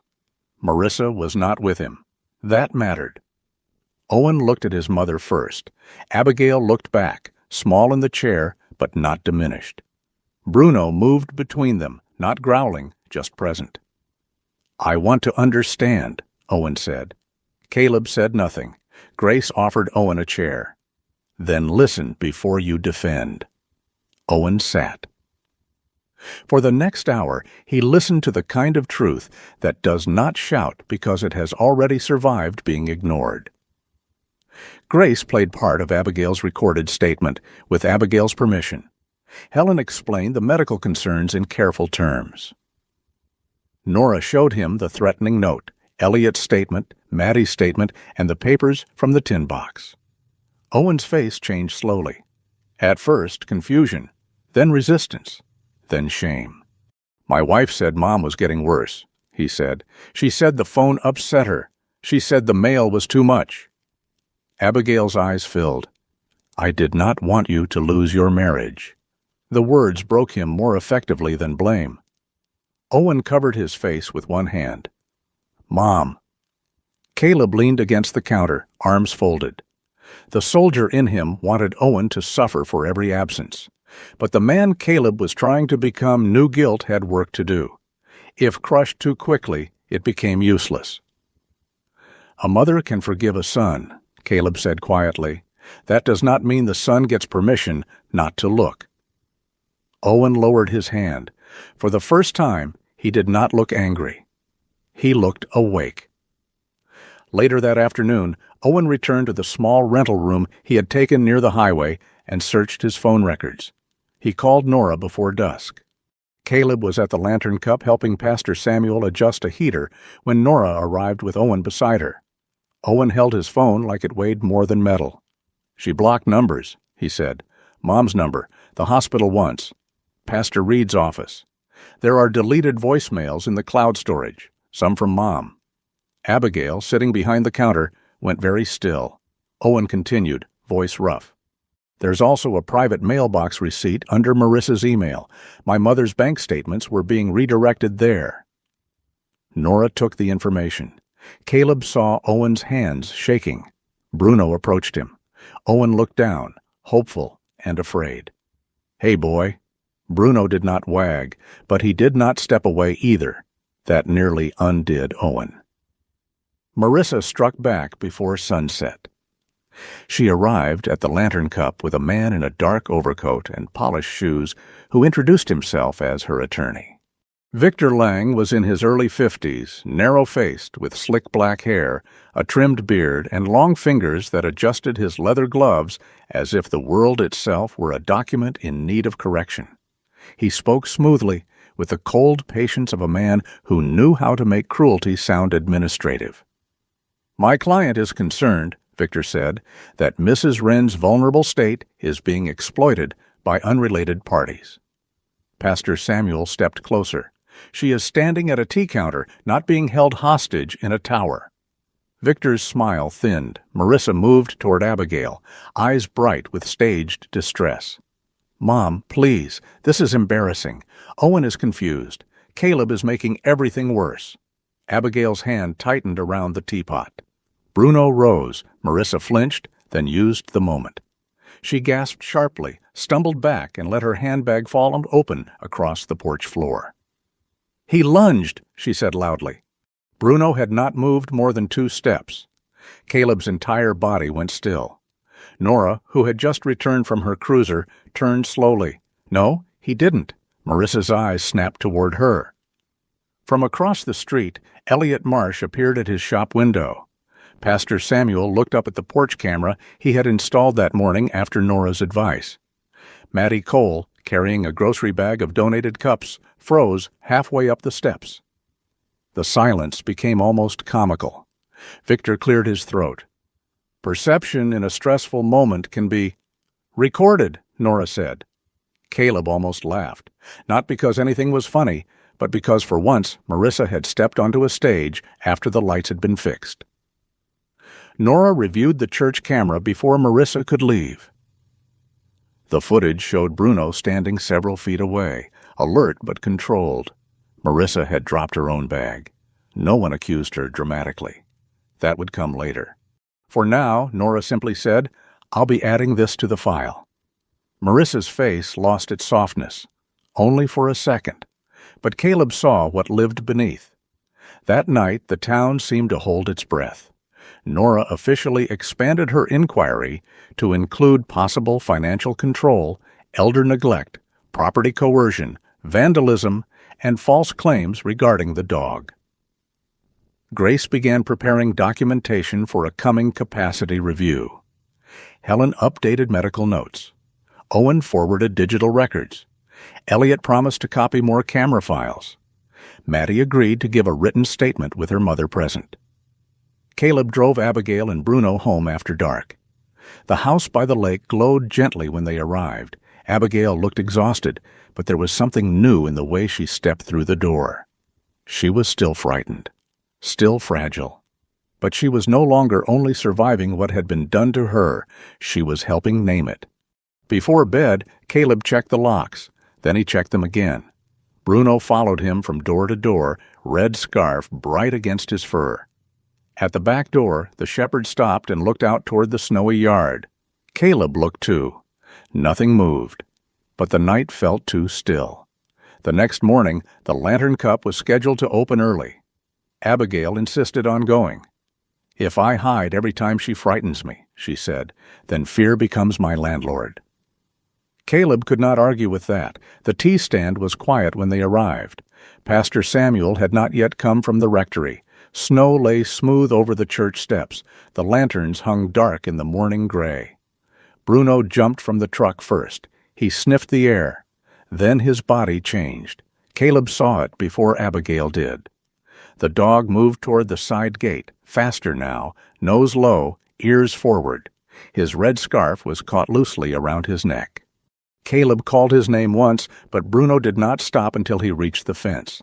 The leash lay there, cut clean through.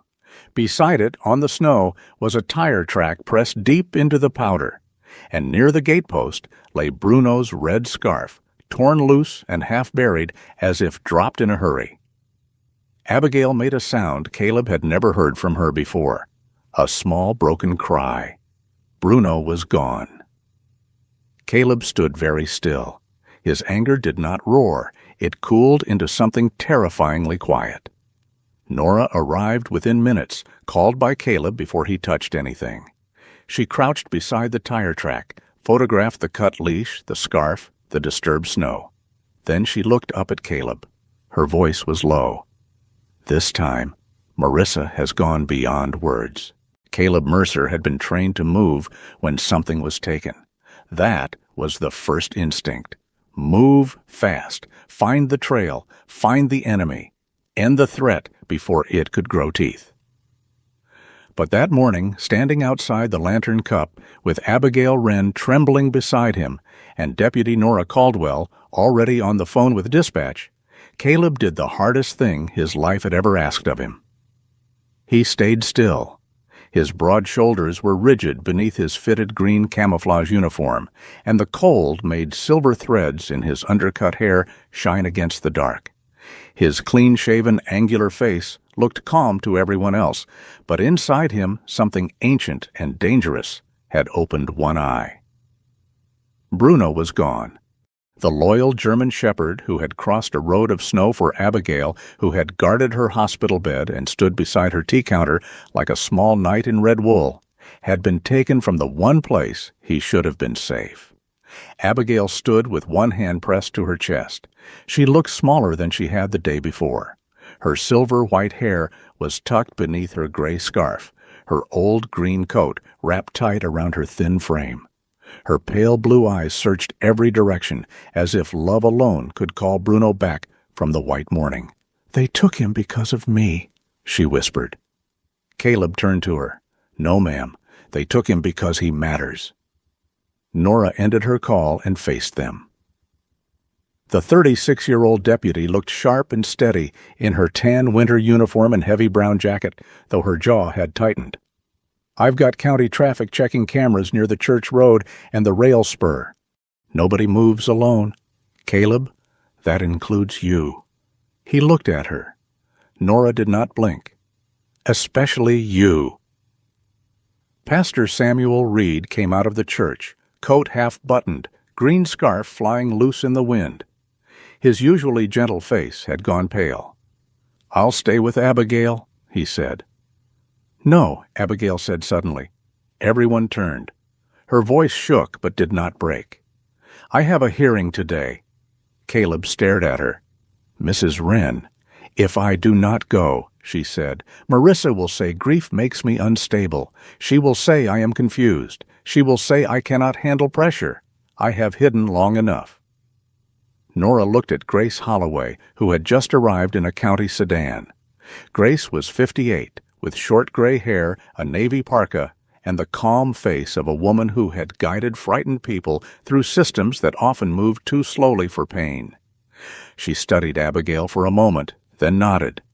"She is right," Grace said softly. "If she can bear it, she should appear." Caleb's hands closed once at his sides, then opened. War had taught him many things. This morning it taught him nothing useful. No enemy stood in front of him. No target presented itself.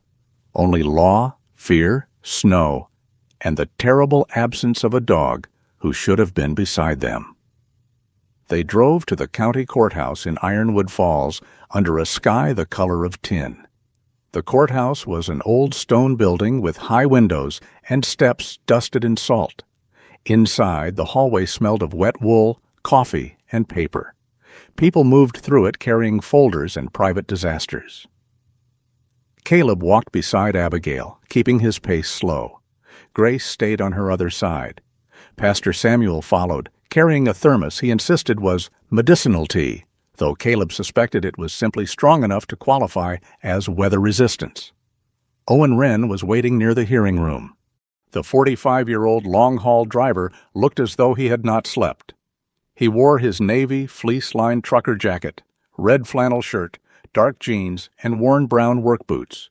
His brown hair was messy beneath his cap, gray at the temples, and stubble shadowed his jaw. His tired eyes found his mother, then dropped in shame. "Mom," he said, "I'm here." Abigail looked at him for a long moment.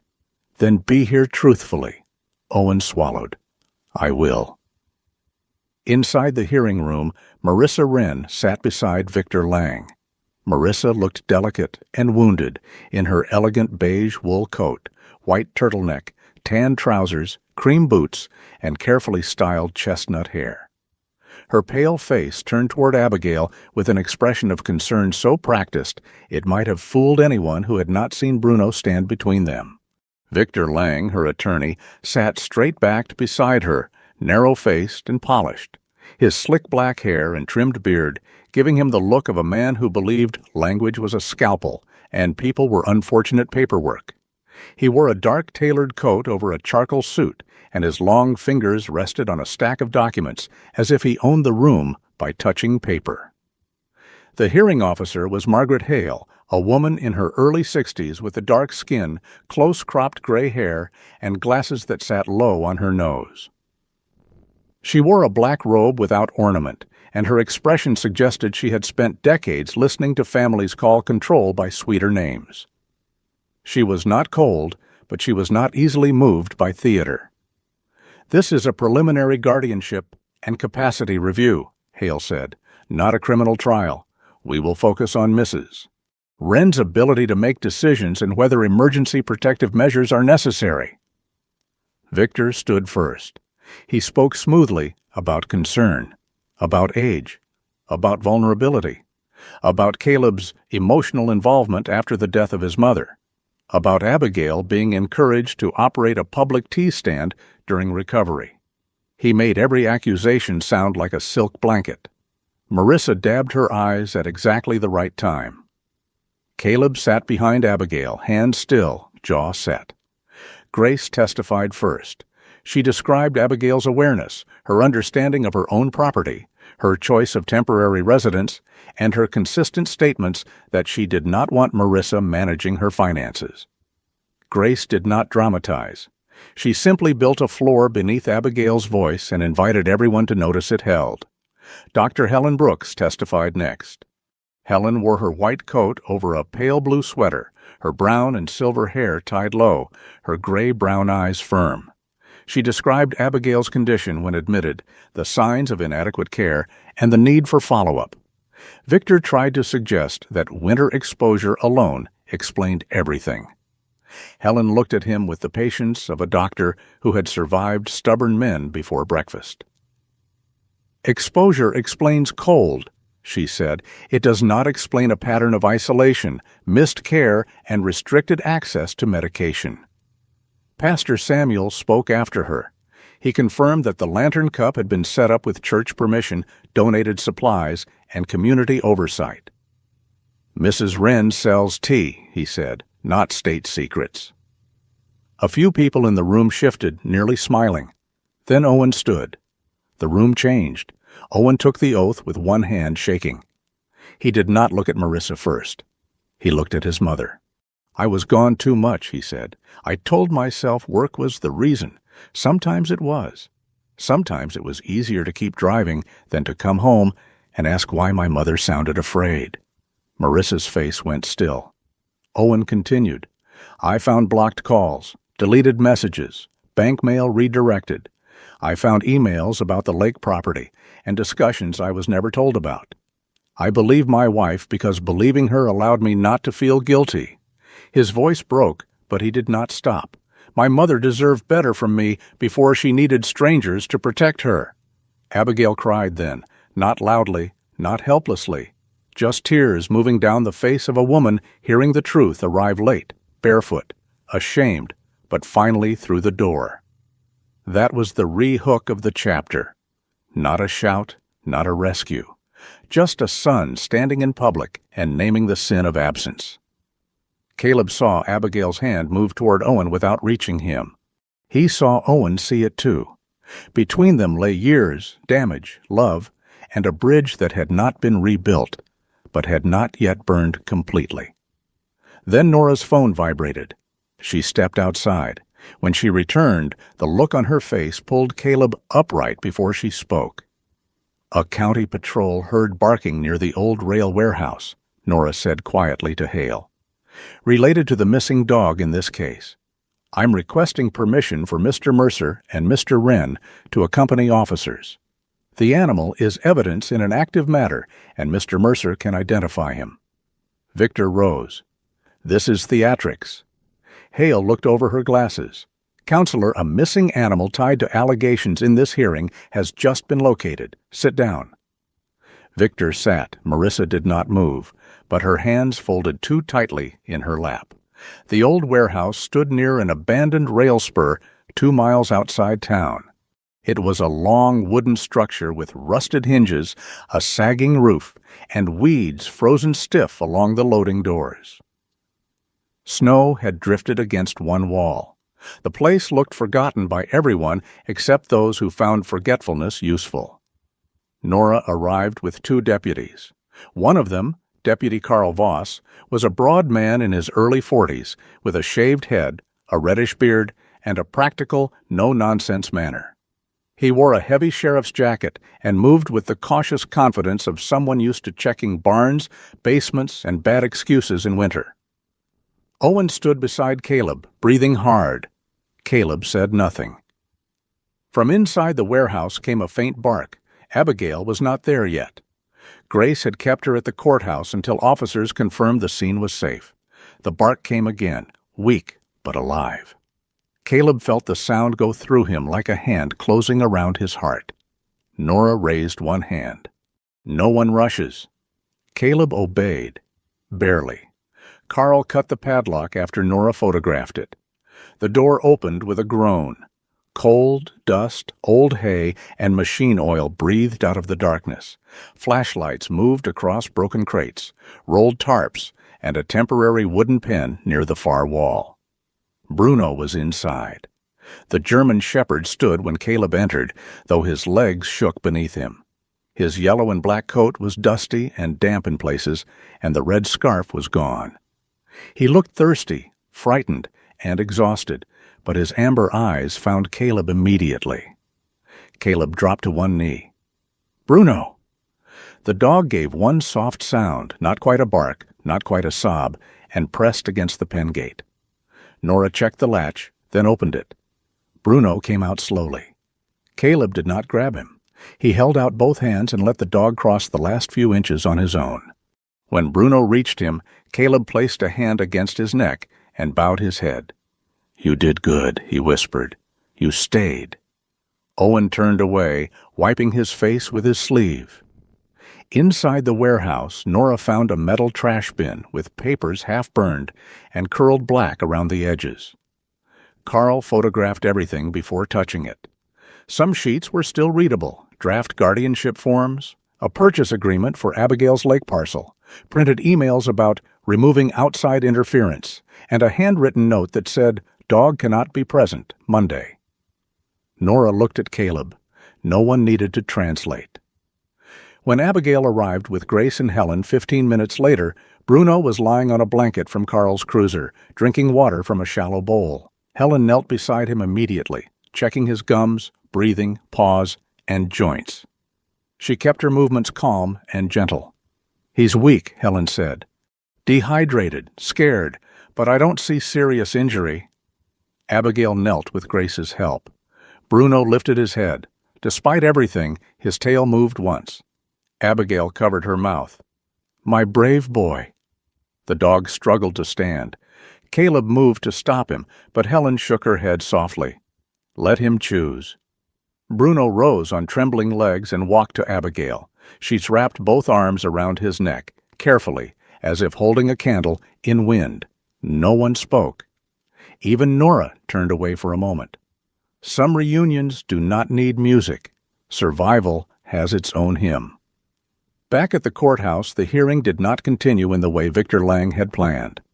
Nora presented enough of the warehouse findings to support emergency protective measures. Marissa was not arrested in the hearing room, but she was escorted for questioning. Her softness had thinned. The mask still held, but badly. Victor no longer spoke of misunderstanding with the same confidence. Margaret Hale issued temporary orders. Abigail retained decision-making rights. Marissa was barred from managing her finances or contacting her without supervision. The lake property could not be transferred pending review, and all materials from the warehouse would be referred to law enforcement. Owen stood near the door, looking as if he wanted to ask forgiveness and knew he had no right to demand it. "Mom," he said. Abigail held Bruno's leash in both hands. The dog stood at her side, tired but upright. Owen's voice broke. "I'm sorry." She looked at him for a long time. "Do not spend your apology on words," she said. "Live differently." Owen bowed his head. That evening, Helen checked Bruno once more at Caleb's house. The German shepherd slept deeply by the stove afterward, his paws twitching now and then as if some part of him still ran through snow. Abigail sat beside him, one hand resting lightly on his back. Caleb stood near the window, looking out at the pines. "I do not want to go back to that house," Abigail said. Caleb turned. Her voice was quiet, but strong. "Not because I am afraid, because I am done letting that place be the whole story." Grace, seated at the kitchen table with her folder, listened without interrupting. Abigail looked at Bruno. "The lantern cup should be more than tea. There are people in this town who are cold in ways no coat fixes. Old people, lonely people, animals nobody stops for." Caleb felt something settle in him. Not peace, purpose. Abigail looked up at him. "I want a door that opens before someone ends up under a tree in the snow." Bruno sighed in his sleep. Caleb looked at the old wooden house, the stove, the woman who had survived, and the dog who had refused to let her disappear.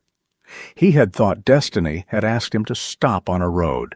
Now he understood it had asked him to build a light. Winter did not leave Bright Pine Hollow all at once. It softened. Snow still covered the rooftops, still lined the split-rail fences, still sat in blue-white drifts beneath the pines. But the air had changed. The wind no longer came like a blade. Sunlight lingered a little longer on the frozen lake.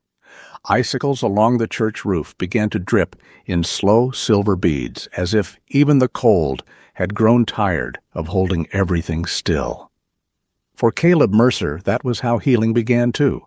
Not with a sudden sunrise, not with a clean ending, but with small drops of mercy falling one by one. The investigation into Marissa Wren continued in the background of the town like a storm moving farther away, but not yet gone. Deputy Nora Caldwell handled updates with care, never feeding gossip, never promising more than the law could carry. Marissa faced questions about financial control, property pressure, vandalism, false claims, and the removal of Bruno from the Lantern Cup. Victor Lang still sent polished letters through polished channels, but his words no longer had the same power. Paper had once been Marissa's weapon. Now, paper had become a net. Abigail Wren did not ask for revenge. That surprised some people. They expected bitterness, perhaps because bitterness would have made the story easier to understand.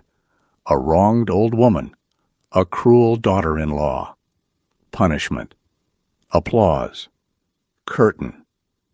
But Abigail was 78 years old, and life had taught her that revenge was a poor fire. It burned hot, demanded feeding, and left the hands dirty. What she wanted was safety. Choice. A key that belonged to her. A door no one else could lock from the outside. She still wore her cream sweater, brown wool skirt, old green coat, gray scarf, and brown winter boots. Her silver-white hair remained pinned low at the back of her neck. Her hands still trembled sometimes when she poured tea. But her voice had changed. It no longer asked permission to exist. Owen Wren began showing up before sunrise. At first, he came to shovel snow from the church steps. He arrived in his navy trucker jacket, red flannel shirt, dark jeans, and worn work boots, his cap pulled low, stubble rough along his jaw. He did not knock on Caleb's door. He did not try to sit at Abigail's table and call himself forgiven. He simply cleared the path, salted the porch, stacked firewood near the lantern cup, and left before the first kettle boiled. On the fourth morning, Abigail opened the door. "Owen!" He stopped, shovel in hand. She looked at the clean path behind him. "You missed the left corner," he blinked. Then, slowly, he smiled through the shame. "Yes, ma'am." That was all she gave him that day. It was enough to make him come back the next. Grace Holloway arranged counseling sessions in the county office, though she called them family planning meetings because Owen flinched less at that. Grace, with her short gray hair and navy parka, sat between mother and son like a bridge inspector studying damage before allowing traffic. She did not rush tenderness. She did not demand hugs.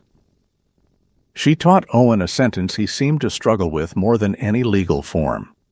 "What do you need from me now?"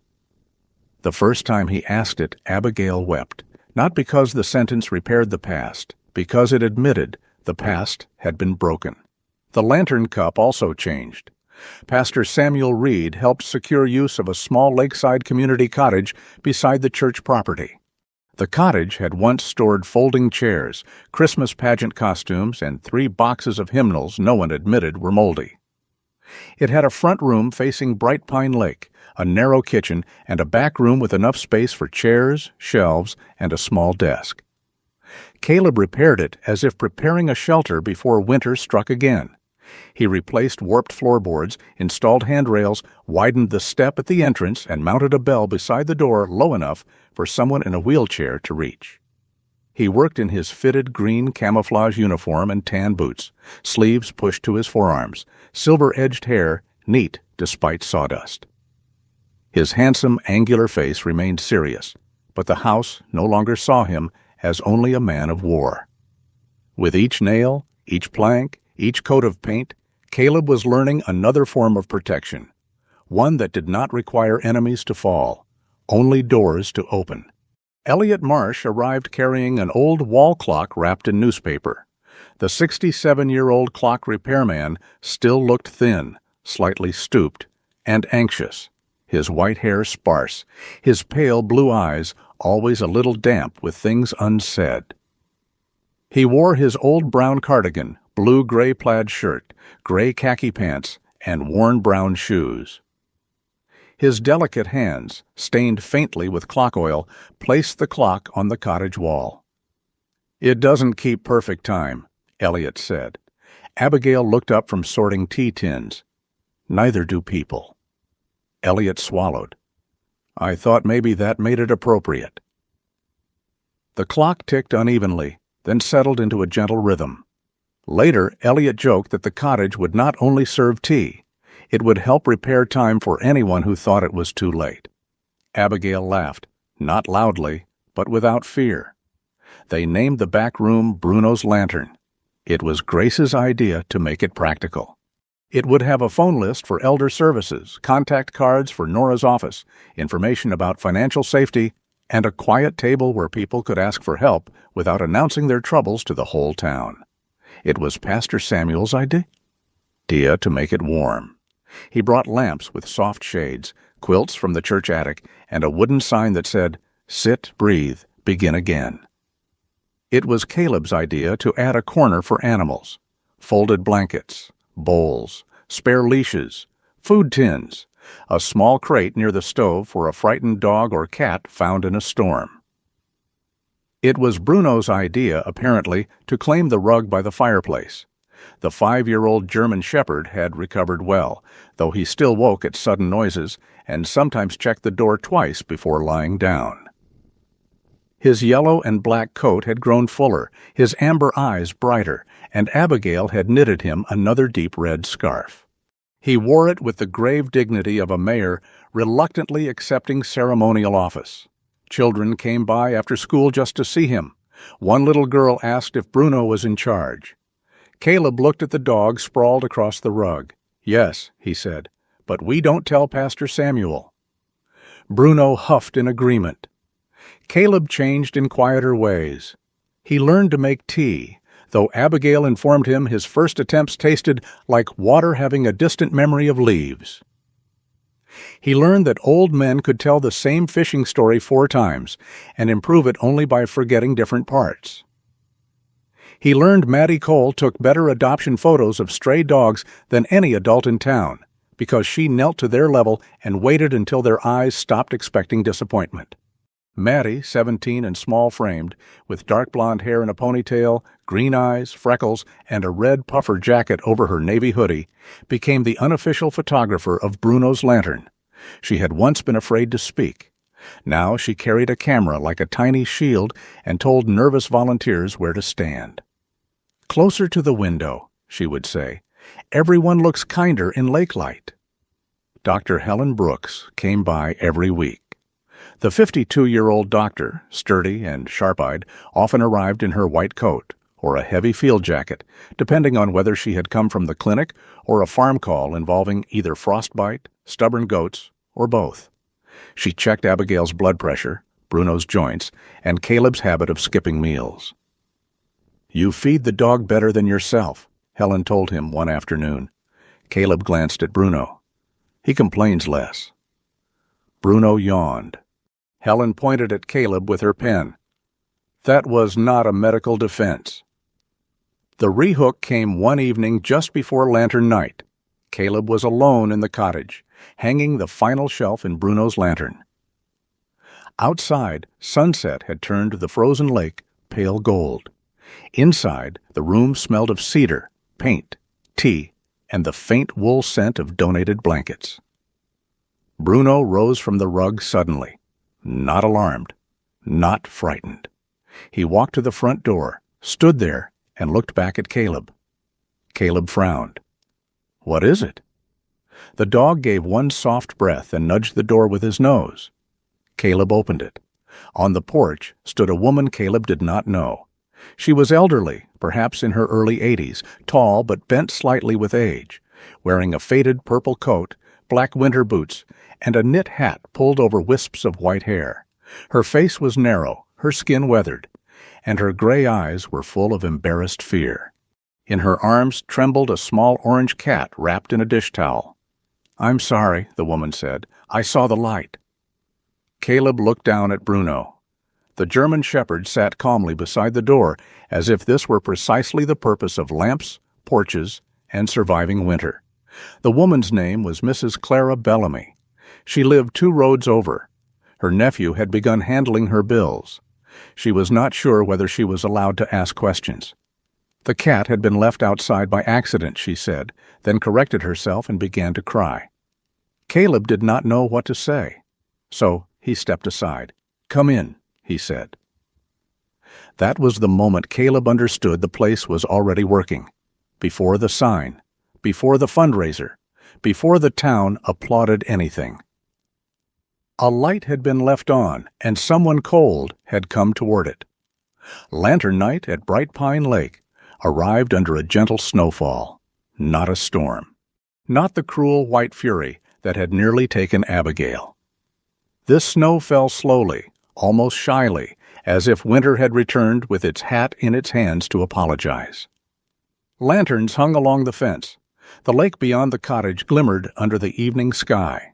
People came in wool coats and boots, carrying blankets, dog food, checks, canned soup, medical supplies, and awkward apologies they did not know how to set down. Some apologized to Abigail, not dramatically. No one collapsed into speeches. A retired teacher said, "I should have asked how you were." A woman from the grocery store said, "I believed what was easiest." A man who had once looked away from Caleb at the gas station shook his hand and said nothing at all, which somehow sounded like an apology too. Abigail accepted what was sincere and let the rest pass by. She did not become a saint for anyone's comfort. She was kind, but she kept her boundaries. That, Caleb thought, was one of the bravest things about her. Owen stood outside clearing fresh snow from the path, though no one had asked him to. When Abigail stepped out and saw him, she handed him a cup of tea. He took it with both hands. "Thank you, Mom." She looked at him for a long moment. "Come inside before it gets cold." His face trembled, not forgiveness, not yet, but an invitation to keep becoming better. Caleb carried the wooden sign himself. He had carved it in the evenings, slowly, imperfectly, sanding each letter by hand. Bruno's lantern. No one should be left in the cold. Pastor Samuel asked if he wanted to make a speech. Caleb looked at the crowd, then at Abigail, then at Bruno standing beside the porch, with his red scarf bright against his yellow and black coat. "No," Caleb said. "The dog already made the point." Samuel smiled. "Best sermon we've had all year." Caleb mounted the sign above the door. For a moment everyone grew quiet. The letters were not perfect. The wood was plain. The paint had one uneven stroke near the bottom, but some things became sacred, not because they shone, but because of what they refused to forget. Bruno walked to Caleb and leaned his head against his leg. Caleb rested one hand on the dog's head. The touch carried the whole story. The snow road, the old maple, the hospital room, the tea stand, the warehouse, the long work of rebuilding. Caleb had thought he stopped that night to save someone else. Now he knew Bruno had stopped him too. Stopped him from driving deeper into loneliness. Stopped him from turning his mother's house into a shrine for sorrow. Stopped him from believing his life after war was only an echo. Abigail stood nearby with a kettle in her hand, silver hair glowing under the lantern light. "Your mother would like this," she said. Caleb looked at the open door, the warm room, the old people talking, the children laughing, Maddie photographing a stray dog in a donated sweater, Helen pretending not to cry, Grace arranging pamphlets, Nora speaking quietly with a worried man near the phone list, Elliot winding the old clock, Owen sweeping snow. "Yes," Caleb said, "she would."